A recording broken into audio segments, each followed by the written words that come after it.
the year 1878, Dr. John Watson took his degree of Doctor of Medicine of the University of London. Upon his completion, Dr. Watson was in need of housing, as he had been residing in a hotel, being somewhat unsuccessful in finding an abode. Upon an evening, Dr. Watson went to the Criterion Bar when someone tapped him on the shoulder. Turning round, he recognized an old friend, Stamford. The sight of a friendly face in the great wilderness of London was a pleasant thing indeed for Dr. Watson. Whatever have you been doing with yourself, Watson? Looking for lodgings, trying to solve the problem as to whether it is possible to get comfortable rooms at a reasonable price. Well, that's a strange thing. You're the second man today to use that expression to me. Well, who was the first? A fellow who's working up at the chemical laboratory at the hospital. He was bemoaning himself today, telling me about how he was having a difficult time finding someone to go house with him on some nice rooms in which he had found, which were too much for his purse. By Jove, if he really wants someone to share the rooms and the expense, I am the very man for him. I should prefer having a partner to being alone. You don't know Sherlock Holmes yet. Perhaps you wouldn't care for him as a constant companion. Why? What is there against him? Oh, I didn't say I had anything against him. He's a little queer in his ideas, an enthusiast in some branches of science. As far as I know, he's a decent fellow enough. His studies are very eccentric, and he's amassed a lot of out-of-the-way knowledge, which would astonish his professors. I should like to meet him. If I am to lodge with anyone, I should prefer a man of studious and quiet habits. I am not yet strong enough to stand much noise or excitement. How could I meet this friend of yours? Well, he's sure to be at the laboratory. If you'd like, we shall drive together after the luncheon. Certainly. Stamford called for a carriage to bring he and Dr. Watson to the laboratory at the Royal London Hospital on Whitechapel Road, where a one Mr. Sherlock Holmes was conducting an experiment. Now, Watson, you mustn't blame me if you don't get on with him. You need not worry, Stamford. If we don't get on, it will be easy to part company. Well, very well then. There he is, Dr. Watson, Mr. Sherlock Holmes. How are you? I perceive you've been in Afghanistan. How on earth did you know that? Never mind. The question now is about hemoglobin. Why, man, it is the most important medico-legal discovery in years. Don't you see that it could give us an infallible test for blood stains? Come over here, now. So, let me add a small quantity of blood to this liter of water. The proportion of blood cannot be more than 1 in a million. I have no doubt, however, that we shall obtain the characteristic reaction. There it is. What did you think of that? Well, it seems to be a very delicate test. Criminal cases are continually hinging upon that one test. A man is suspected of a crime months, perhaps, after it's been committed. His linen or clothes are examined and brownish stains discovered upon them. Are they blood stains, mud stains, rust stains, fruits? What kind of stains are they? That is the question which has puzzled many an expert. And why? Because there was no reliable test. Now we have the Sherlock Holmes test, and there will no longer be any difficulty. Holmes, we came here on business. My friend here wants to take diggings, and as you were complaining just this morning that you could not find someone to go house with you, I thought I'd better bring you together. Yeah, really? Well, I do have my eye on a suite in Baker Street. The owner, Mrs. Hudson, seemed peculiar at best. However, she kept an apartment immaculate and ideal for a location. Do you mind a strong woman running the household? Not at all. I generally have chemicals about and occasionally do experiments. Would that annoy you? By no means. Let me see. What other are my shortcomings? I get into the dumps at times and don't open my mouth for days on end. He must not think I'm sulky when I do that. Just let me alone and I'll soon be right. Do you include violin playing in your category of rows? It depends on the player. A well-played violin is a treat for the gods. A badly played one. Oh, that's all right. I think we may consider the thing as settled. Dr. Watson and Sherlock Holmes met the next day at number 221B Baker Street. The apartment consisted of a couple of comfortable bedrooms and a single large, airy sitting room, cheerfully furnished and illuminated by two broad windows. Dr. Watson, though his new roommate was certainly not a difficult man to live with, he was quiet in his ways and his habits were regular. As the weeks went by, Dr. Watson increased his interest in Sherlock Holmes, and his curiosity as to his aims in life gradually deepened and increased. Holmes had a zeal for certain studies and was remarkable. Within eccentric limits, his knowledge was so extraordinarily ample and minute that his observations have fairly astounded to Watson. At 10 after 7 in the evening, the two men, reading their respective books, were distracted at a knock at the door from a courier. Mr. Holmes, you've received a letter. Thank you, Mrs. Hudson.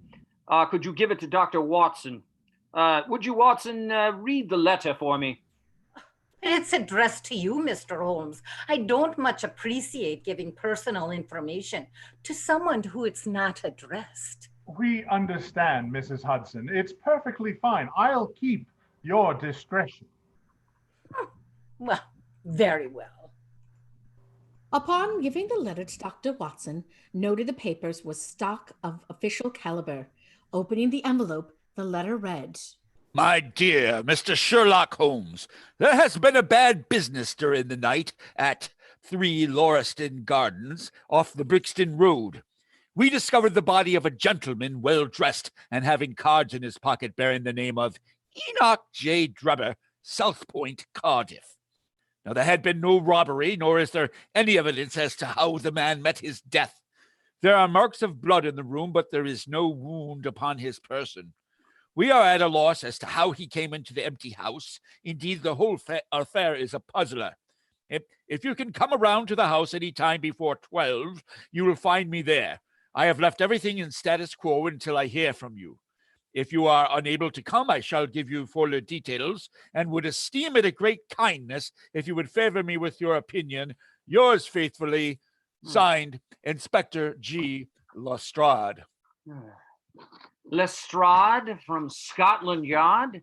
Watson, Lestrade is the pick of a bad lot. Why are you sitting? Surely there is not a moment to be lost. He begs you to help him. Yes, he knows that I am his superior and acknowledges it to me. But he would cut his tongue out before he would own it to a third person. However, may as well go and have a look. I shall work it out on my own hook. I may have a laugh at them if I have nothing else. Come on, you should join me. Upon arrival, Dr. Watson noted that number 3 Lauriston Gardens wore an ill-omened and minatory look. It was one of 4 which stood back some little way from the street, 2 being occupied and 2 empty. The latter looked out with 3 tiers of vacant, melancholy windows, which were blank and dreary. It is kind of you to come, Mr. Holmes. I have left everything untouched. All we found was a woman's wedding ring, so we know a woman must have been in the room. Then let us go look at the room. Dr. Watson's attention was centered upon the single, grim, motionless figure which lay stretched upon the boards, with vacant, sightless eyes staring up at the discolored ceiling. It was that of a man about 43 or 44 years of age, middle-sized, broad-shouldered, with crisp, curling black hair and a short, stubbly beard. He was dressed in a heavy broadcloth frock coat and waistcoat, with light-colored trousers and immaculate collar and cuffs. A top hat, and well brushed, was placed upon the floor beside him. His hands were clenched and his arms thrown abroad, while his lower limbs were interlocked as though his death struggle had been a grievous one. On his rigid face, there stood an expression of horror and hatred, such as Dr. Watson had never seen upon human features. This case will make a stir, Mr. Holmes. It beats anything I have ever seen. There is no wound. Well, with all these blood splashes, are you sure that there is no wound? Positive. Then, of course, this belongs to a second individual, presumably the murderer, if murder has been committed. You could take him to the mortuary now. There's nothing more to be learned. With that said, Lestrade, I have just made a discovery of the highest importance and one which would have been overlooked had I not made a careful examination of the walls. What? Come here.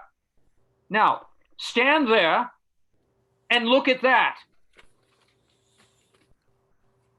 Oh, my word. There's blood scrawled in a single word. Rach. What do you think of that? This was overlooked because it was in the darkest corner of the room. The murderer had written it with his or her own blood. That disposes of the idea of suicide anyhow. That means the writer was going to put the female name Rachel, but was disturbed before he or she had time to finish. You mark my words, when this case comes to be cleared up, you will find that a woman named Rachel has something to do with it. Well, it's all very well for you to laugh, Mr. Sherlock Holmes. You may be very smart and clever, but the old hound is at the best when all is said and done. You are doing so well now that it would be a pity for anyone to interfere. If you will let me know how your investigations go, I shall be happy to give you any help I can. In the meantime, I should like to speak to the maid who found the body. Can you give me her name and address? I have it here. Jane Rance. You will find her at 46 Audley Court, Kensington Park Gate. Come along, Doctor. We shall go and look her up. I'll tell you one thing which may help you in this case. There has been a murder done, and the murderer was a man.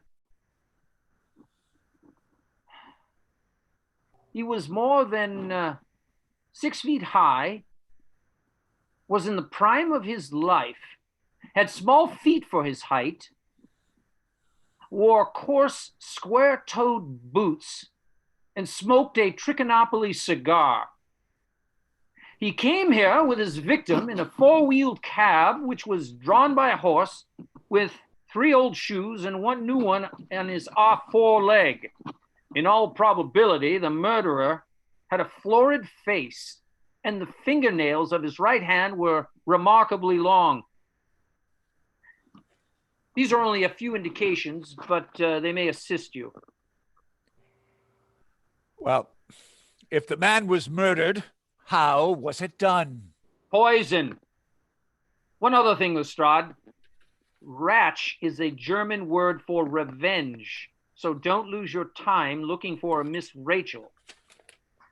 Come along, Watson. There's nothing like first-hand evidence. As a matter of fact, my mind is made up on the case, but still we may as well learn all that is to be learned. You amaze me, Holmes. Surely you are not as sure as you pretend to be about all of those particulars which you gave? There is no room for mistake. The very first thing which I observed on arriving there was that a cab had made 2 ruts with its wheels close to the curb. Now, up to last night, we have had no rain for a week, so that those wheels which left such a deep impression must have been there during the night. Since the cab was there after the rain began, it follows that it must have been there during the night, and therefore that it brought those 2 individuals to the house. Well, that seems simple enough. But how about the man's height? Why, the height of a man in 9 cases out of 10 can be told from the length of his stride. It's a simple calculation enough, though there is no use me boring you with my figures. I had this fellow's stride both on the clay outside and on the dust within. Then I had a way of checking my calculation. When a man writes on a wall, his instinct leads him to write about the level of his own eyes. Now, that writing was just over 6 feet from the ground. It was child's play. For his age, if a man can stride 4.5 feet with the smallest effort, he can't be quite in the sear and yellow. That was the breadth of a puddle on the garden walk, which he had evidently walked across. I can simply apply to this ordinary life a few of those things, precepts of observation and deduction, which I've advocated in this article. The more one thinks of it, the more mysterious it grows. How came these two men, if there were two men, into an empty house? What has become of the cabman who drove them? How could one man compel another to take poison? Where did the blood come from? What was the object of the murderer, since robbery had no part in it? How came the woman's ring there? Above all, why should the second man write up the German word Reich before decamping? I confess that I cannot see any possible way of reconciling all of these facts. You sum up the difficulties of the situation succinctly and well. There is much that is still obscure, though I have quite made up my mind to the main facts. As to poor Lestrade's discovery, it was simply a blind intended to put the police upon a wrong track by suggesting a German. The A, if you noticed, was printed somewhat after the German fashion. Now, a real German invariably prints in the Latin character, so that we may safely say that this was not written by one, but by a imitator who overdid his part. And what do you think of the maid who found the body? Yeah, let us knock at the door and see. I'll tell ye from the beginning. My time to arrive is 6 in the morning, and during the morning I saw a light in the window, so I thought maybe something was wrong. You see, when I got up to the door, it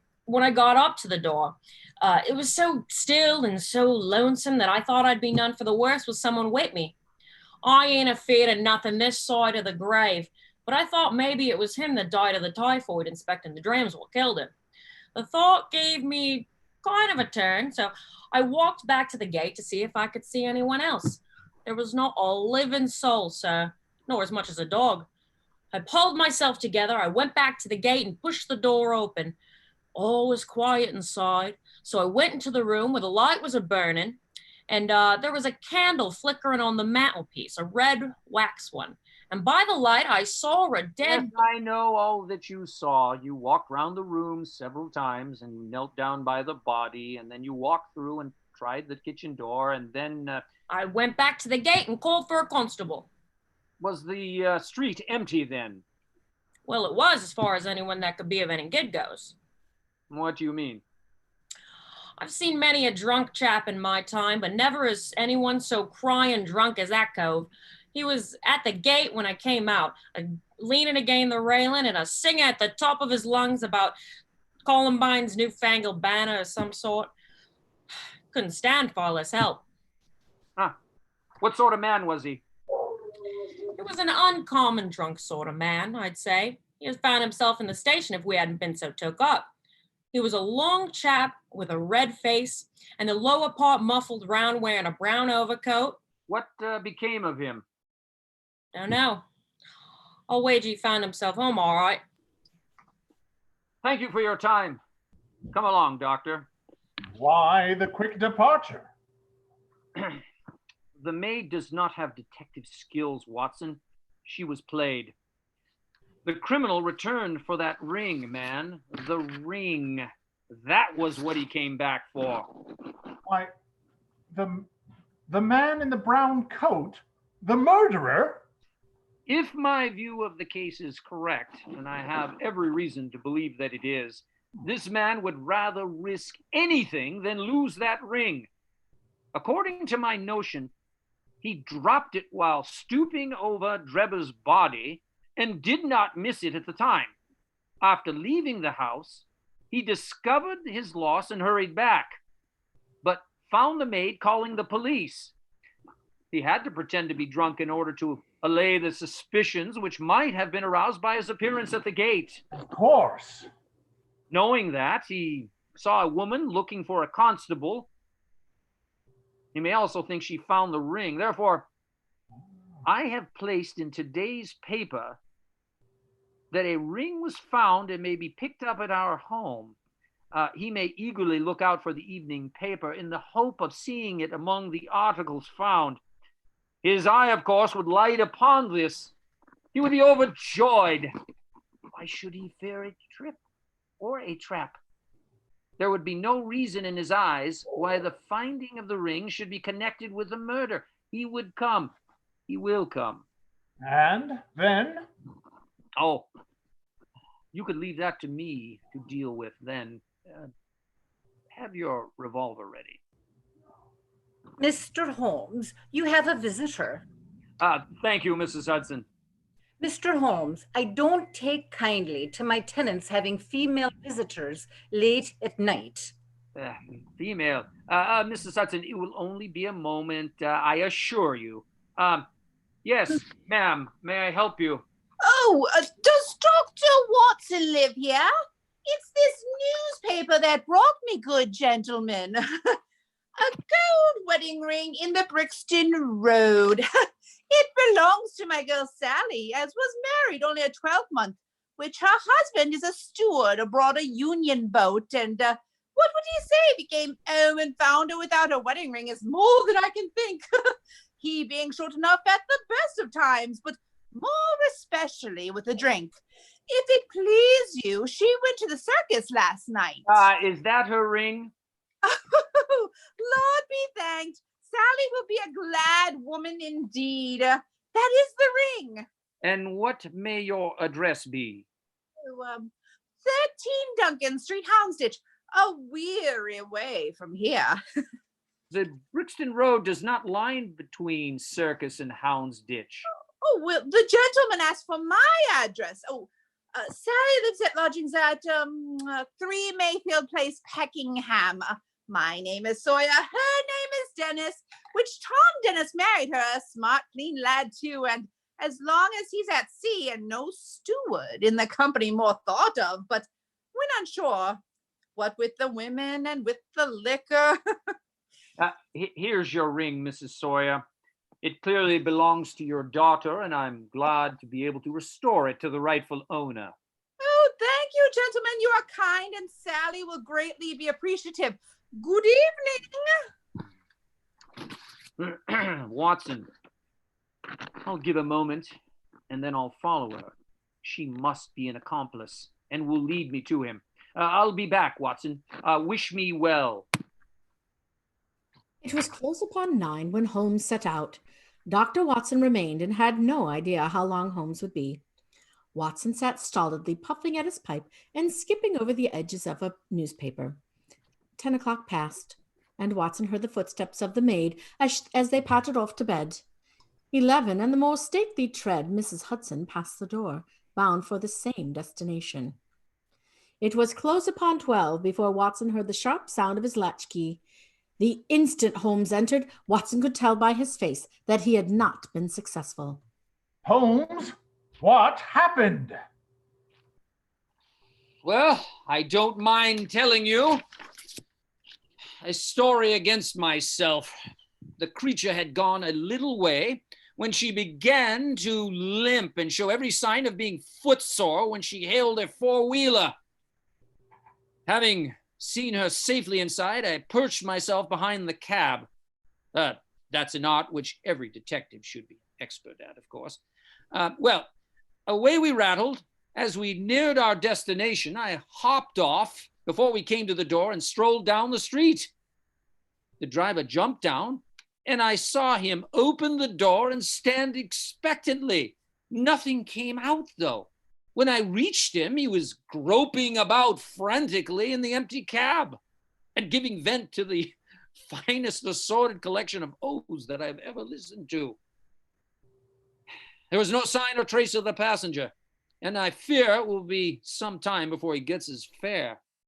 On inquiring at number 13, we found that the house belonged to a respectable paper hanger named Keswick, and that no one of that name, either of Sawyer or Dennis, had ever been heard of there. You don't mean to say that tottering, feeble old woman was able to get out of the cab while it was in motion without either you or the driver seeing her? Old woman be damned. We were the old woman to be taken in. Huh. Must have been a young man and an active one, too. Besides being an incomparable actor, the getup was inimitable. He saw that he was followed, no doubt, and used the means of giving me the slip. It shows that the man we are after is not lonely as I imagined he was, but has friends who are ready to risk something for him. As Sherlock Holmes predicted, the next day's papers were full of the Brixton mystery, as they termed it. The Daily News observed that there was no doubt to the crime being a political one. Great steps had been gained by as a result of the acuteness and energy of Inspector Lestrade of Scotland Yard.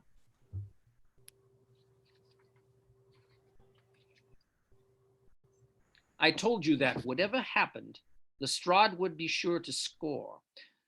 But I believe it is time for our detective police force. I call them the Baker Street Irregulars. Look out the window. Huh. All I see is a half dozen of the dirtiest and most ragged street Arabs that ever I clapped eyes on. Right there. Tension, irregulars. Have you found it, Wiggins? No, sir, we hain't. I hardly expected you would. Here are more coins. Now, off you go and check on the colonel and his brother.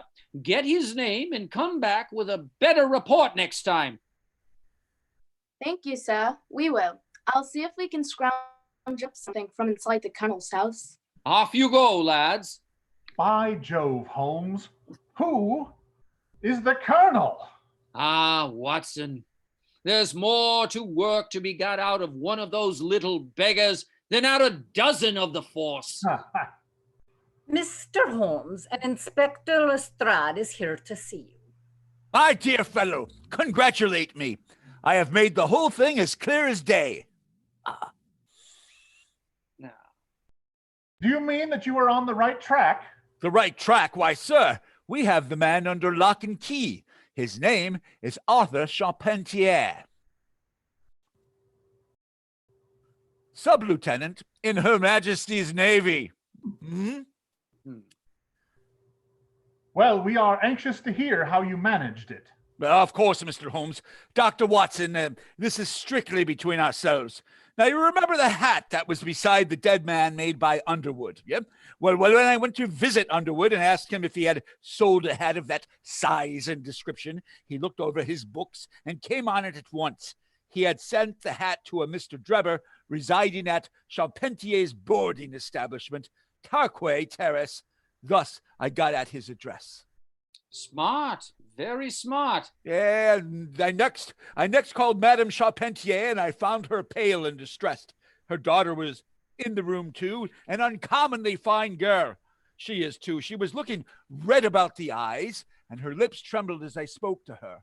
That didn't escape my notice, and I began to smell a rat. You know the feeling, Mr. Sherlock Holmes, when you come upon the right scent, a kind of thrill in your nerves. Upon my visit, I asked Mrs. Charpentier if she had heard of the mysterious death of her late boarder, Mr. Enoch J. Drebber of Cardiff. Well, did she?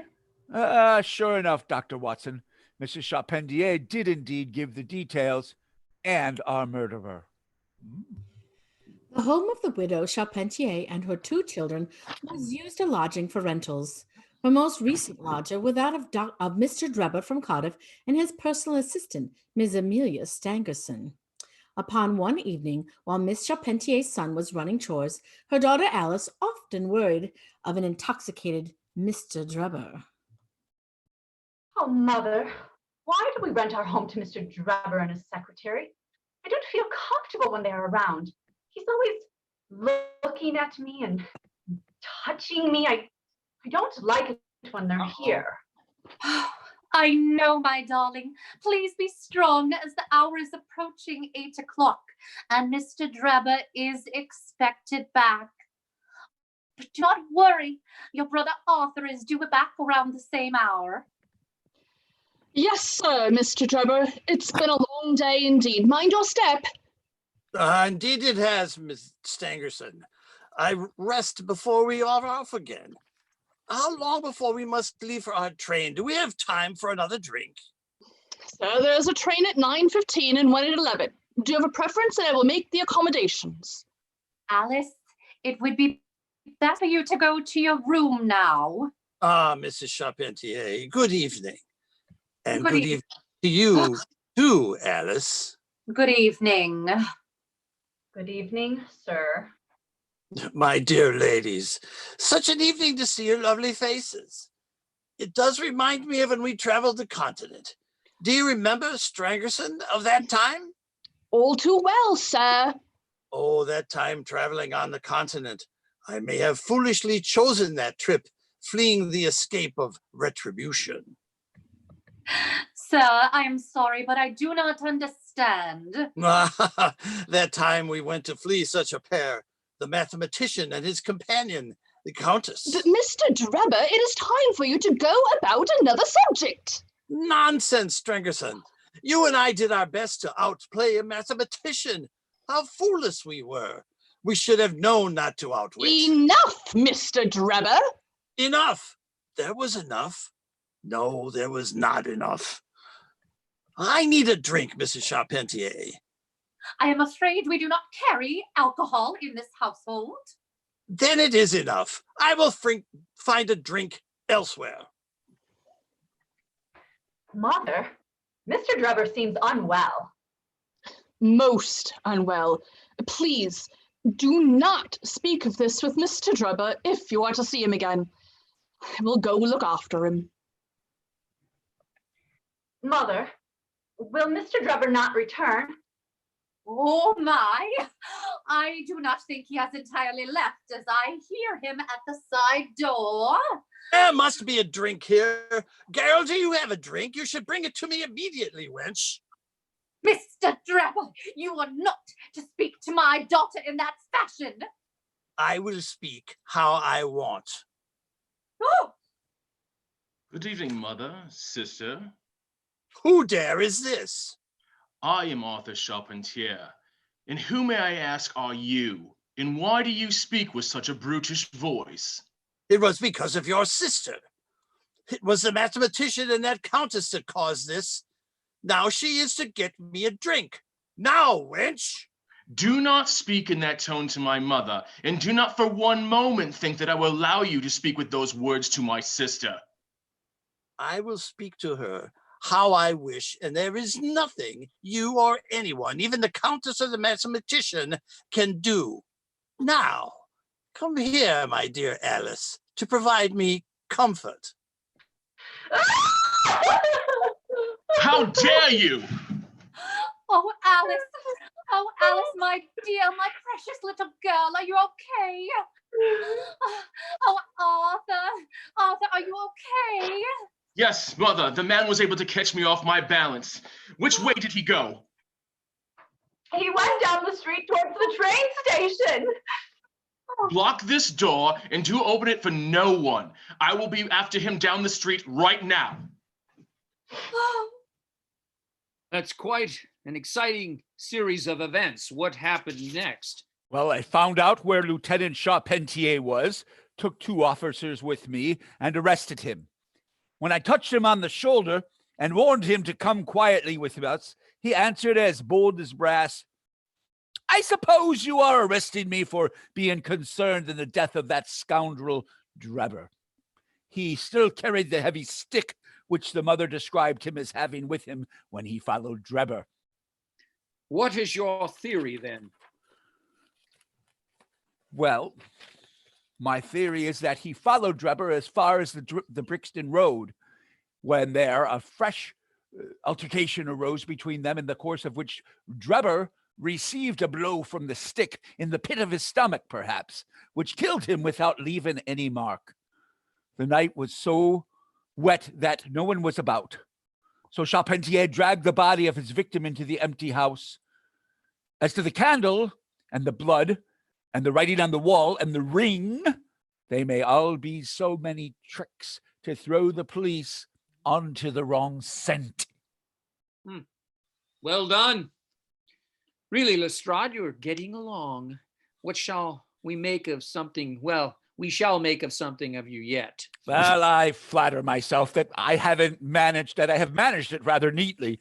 The young man volunteered a statement in which he said that after Drebber, some time until he took a cab in order to get away from him. On his way home, he met an old shipmate and took a long walk with him. On being asked where his old shipmate lived, he was unable to give any satisfactory reply. I think the whole case fits together uncommonly neatly. Excuse the interruption, Mr. Holmes, but a messenger just arrived from Scotland Yard, and he has insisted that I give this message to Inspector Lestrade. Oh, thank you. Oh. It's an update on the secretary. Oh, my. The secretary, Miss Amelia Stangerson, was murdered at Halliday's private hotel about 6 o'clock this morning. Stangerson, too? The plot thickens. The cause of death was a deep stab in the left side, which must have penetrated the heart. And now comes the strangest part of the affair. What do you suppose was above the murdered woman? The word Roch, written in letters of blood. I say, Lestrade, what does the second page of that message say? Well, it is an inventory of the things in the room near the body. Interesting, there was a single telegram dated from Cardiff about a month ago and containing the words, "J.M. is in Europe." There was no name appended to this message. And there was nothing else? Nothing of any importance. Her novel, which she had read herself to sleep with, was lying upon the bed. There was a glass of water on the table, and on the windowsill a small chip ointment box containing a couple of pills. Ah, the last link! My case is complete. I say, by what means, Holmes? I have now in my hands all the threads which have formed such a tangle. There are, of course, details to be filled in, but I am certain of the main facts. From the time that Drebber parted from Stangerson up to the discovery of the body of the latter, as if I had seen them with my own eyes. I will give you proof of my knowledge. Could you lay your hands upon some pills? What is the name of your landlady? Mrs. Hudson. Mrs. Hudson, could I speak with the messenger from Scotland Yard? As I told the errand boy, I do not much appreciate groups of people gathering in my home, whether it is my own abode or my rental. I believe in social distancing. Mrs. Hudson, Inspector Lestrade needed to ask the messenger a question. The errand boy is on the street, and Inspector Lestrade is welcome to walk outside and ask any questions of his pleasing. Very well, gentlemen, give me a moment and I will confirm with our messenger if he brought the safety box with him. Holmes, what are you gathered of the pills from the secretary? If you wait for a moment, it will all become very elementary, my dear Watson. You will see that if you eliminate the impossible, whatever remains, however improbable, must be the truth. I have them, Holmes. I have them. The safety box has all the items found with the body. Give them here. Now, doctor, are these ordinary pills? Well, they certainly are not. They are of a pearly gray color, small, round, almost transparent against the light. From their lightness and transparency, I should imagine that they are soluble in water. Yeah, precisely so. Now, would you mind going down and fetching that poor little devil of a terrier, which has been bad so long, and which the landlady wanted you to put out of its pain yesterday? Thank you, Mr. Holmes. Put the dog out of its misery. The poor thing. That dog is laboring to breathe, Watson. It is not far from its end. Yeah. I will now cut one of those pills in two. One half we return into the box for the future purposes. The other half I will place in this wine glass, in which is a teaspoonful of water. You perceive that our friend, the doctor, is right, and that it readily dissolves. This may be very interesting, but I cannot see, however, what it has to do with the death of Ms. Amelia Stangerson. Patience, my friend, patience. You will find in time that it has everything to do with it. I shall now add a little milk to make this mixture palatable. And on presenting it to the dog, we find he laps it up readily enough. As you see, the dog drank the milk with the dissolved pill, but is apparently neither the better nor the worse for its draught. What is the point? It can't be a coincidence. It's impossible that it should be a mere coincidence. The very pills which I suspected in the case of Dreba are actually found after the death of Stangerson. And yet they are inert. What can it mean? Surely my whole chain of reasoning cannot have been false. It is impossible. And yet this wretched dog is none the worse. I have it. I have it. Well, one more pill to mix and give it to the dog. Well, oh my word, Holmes. This time the unfortunate creature's tongue seems to hardly moisten before it gave a convulsive shiver in every limb and lay as rigid and lifeless as if it had been struck by lightning. Yes, of the two pills in that box, one was of the most deadly poison, and the other was entirely harmless. I understand that seems strange to you, because you failed at the beginning of the inquiry to grasp the importance of a single real clue which was presented to you.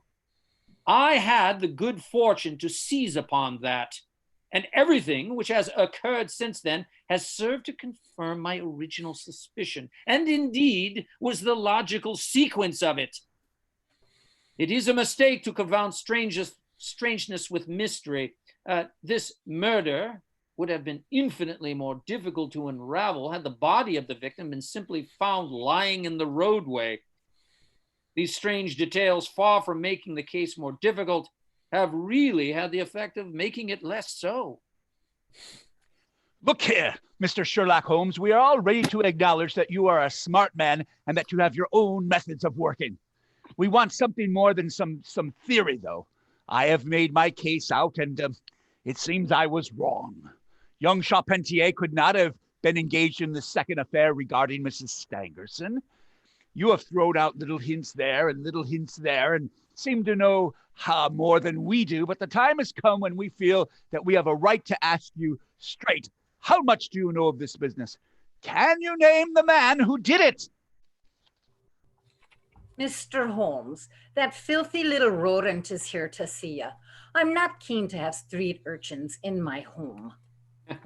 Oh, Mrs. Hudson, you needn't worry. Wiggins here will be off in a moment. What have you found, lad? We followed the colonel you told us to. He done led us to that woman. I think she knew we were watching as we were chased off.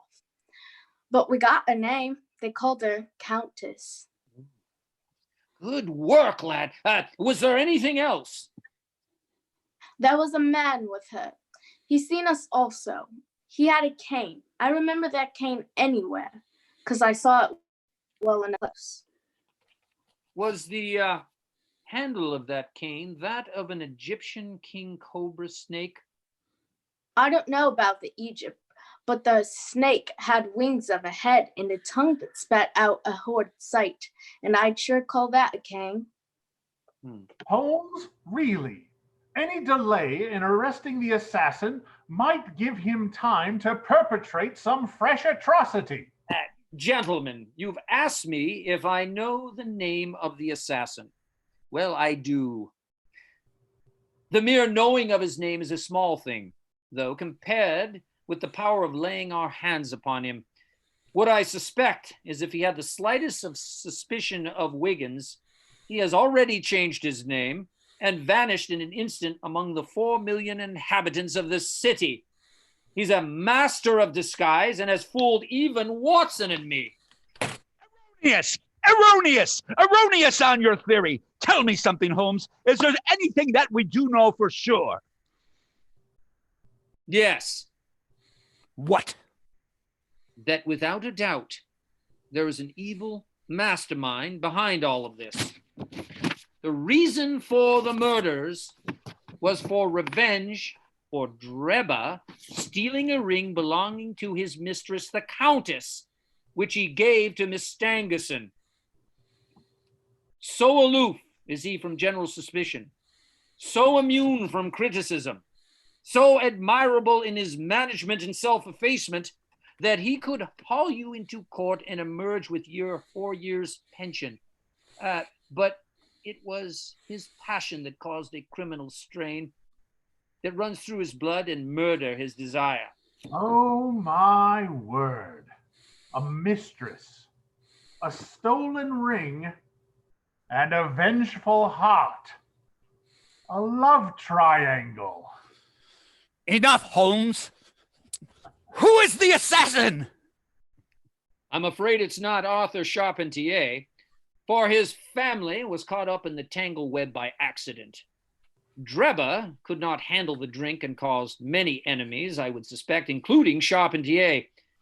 But his story about leaving the trail of Dreba and meeting an old friend is likely true. Lestrade, if you need be, seek out a friend and confirm the alibi. Holmes, I understand now. We are in reach of the criminal. His name. Tell us. Dr. Watson, it was Lestrade who told us who the assassin was. I did? Lestrade, in your story of Miss Charpentier and her daughter, you mentioned a mathematician who knew of a countess. I'm afraid to say there is only one person with the intellect of a mathematician known to a countess who is also a highly ruthless criminal mastermind, clever enough to bring destruction, and is purely adept at committing any atrocity to perfection without losing any sleep over it. Upon Wiggins' confirmation that our assassin had the cobra snake cane and was with the Countess, I knew it could only be one man. I say, Holmes, all this time, the criminal was the mathematician? I would never have suspected a man of the university to be so ruthless. All that is left is to reveal the name. Holmes, enough. Say his name. Who? His name is Professor James Moriarty.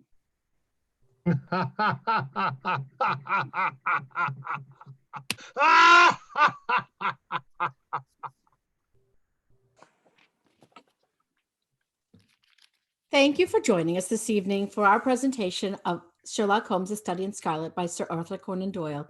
I am Sharon Price, your narrator. I'm Shanna and I played Wiggins. Hi, Jamie Churchill is Amelia Stangerson. Fran Jansta as the dreaded Mr. Drebber. I'm Lindsay Yates Badkey, and I played Alice. I'm Jessica Augustine, and I played Mrs. Charpentier. Michelle McLennan, and I played the old lady.